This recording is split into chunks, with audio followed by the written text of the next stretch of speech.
We continue to count down to the college football playoff. David Pollack, Matt Barrie alongside. We are going to break down each of the four teams. Today, we are going to focus on Michigan. Who's back in the playoff for the second consecutive year. Pollack, and they do it on the ground. It's a physical running team. And the emergence of late at the end of the season, we know that Blake Corum got hurt. It doesn't matter when you got Donovan Edwards, who's been really, really good for Jim Harbaugh and this offense. Edwards flipped the switch at halftime this season for Michigan.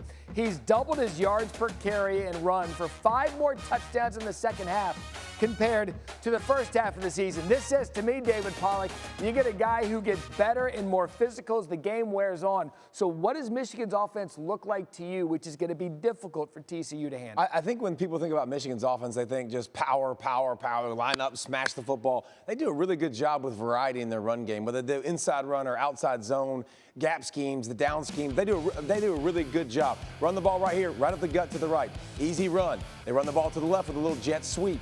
A nice job. They run the ball with their quarterback now to the right. So they hit up the middle, to the right, to the left. 100%. Body blows is probably the biggest deal when it comes to this offense because they start to wear you down. They start to break tackles. That stat you mentioned on Edwards was beautiful.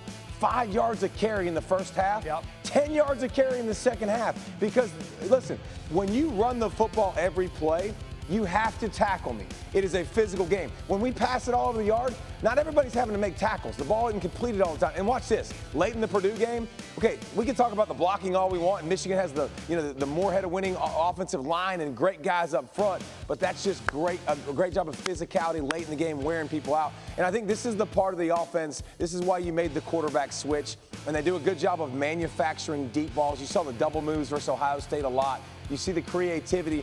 They know once they've bludgeoned you, beat you up, they're going to get man coverage. Then they're going to take some shots, and J.J. McCarthy's done a good job connecting on them. You'd mentioned it. Look, Cade McNamara got this team to the college football playoff a year ago, but they made the switch to J.J. because he gives them a little more of that big play potential.